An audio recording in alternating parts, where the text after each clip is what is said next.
నేనిప్పుడు ఈ ధర్మపీఠానికి బద్ధుడని. ధర్మదండం నా చేత్తో పట్టుకోగానే ఇక్కడ సాక్ష్యాన్ని చూసి నేరానికి తీర్పు చెప్పాలి. ఇప్పుడున్న సాక్ష్యాధారాలను బట్టి నేను ఈ తీర్పుని ప్రకటిస్తున్నాను. ఈ జానకి చేసింది తప్పు అని ధర్మపీఠం నమ్ముతోంది.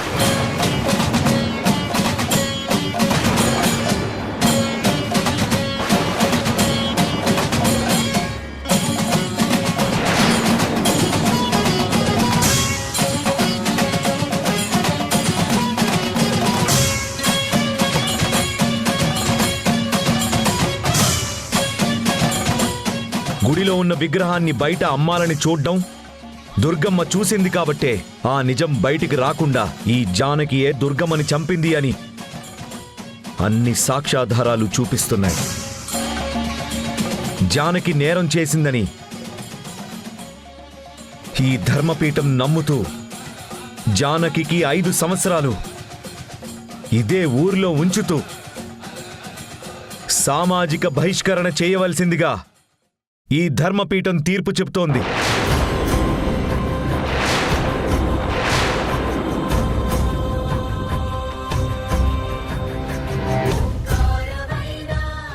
ఈ క్షణం నుంచి జానకితో ఎవ్వరూ మాట్లాడకూడదు.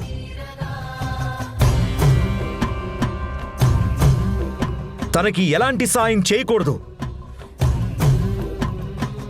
తను ఎలాంటి ఇబ్బందుల్లో ఉన్నా కన్నెత్తి చూడకూడదు.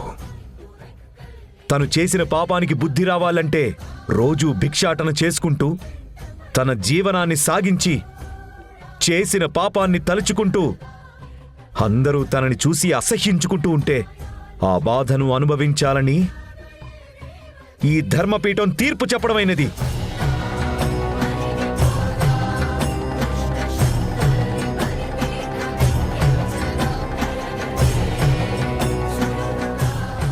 మీ తీర్పుని అంగీకరించను.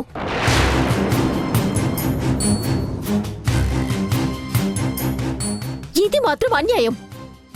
నేను తప్పు చేయలేదని నా మనసాక్షికి మాత్రమే తెలుసు. మీ తీర్పుని నేను ఒప్పుకోను. ధర్మపీఠం ఒక్కసారి తీర్పు చెప్పాక దాన్ని అంగీకరించను అంటే ఊరుకునే ప్రసక్తే లేదు.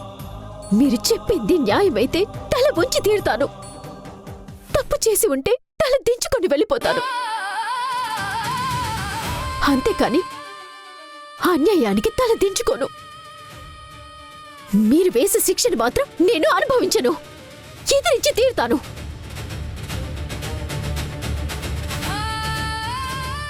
ధర్మపీఠం చరిత్రలోనే తొలిసారిగా తప్పుడు తీర్పొచ్చింది. ఈ తీర్పుని అంగీకరించే ప్రసక్తే లేదు. నువ్వు ధర్మపీఠం తీర్పును అంగీకరించను అంటే ధర్మపీఠం చూస్తూ ఊరుకోదు. ఈ పీఠానికి ఎదురు తిరిగితే చట్టబద్ధంగా తీసుకునే చర్యలు తీసుకోవచ్చు అని పోలీసులకి నిన్ను మేము అప్పచెప్పవలసి ఉంటుంది.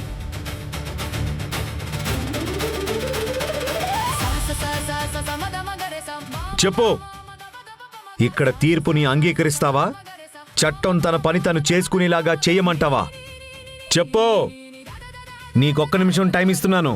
నిమిషం కాదు, సంవత్సరం టైం ఇచ్చినా నా మాటలో మార్పు ఉండదు. మీ తీర్పుని నేను అంగీకరించను.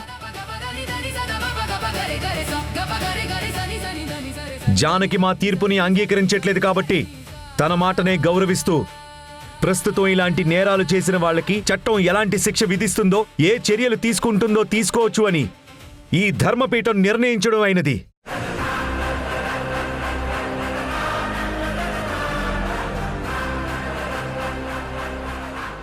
మీ దగ్గరే తీర్పు జరుగుతుంది కాబట్టి ఇంతవరకు మేమేమీ మాట్లాడలేదు. జానకిని అరెస్ట్ చేయక తప్పదు. తన మీద అరెస్టు వారెంట్ జారీ చేస్తాము. ఈ కేసుని ఎంక్వైరీ చేసి శిక్ష పడేలా చేస్తాం. మీరు అనుమతిస్తే జానకిని వరహాలని వెంటనే అదుపులోకి తీసుకుంటాం. మీ పని మీరు చేయండి. కానిస్టేబుల్.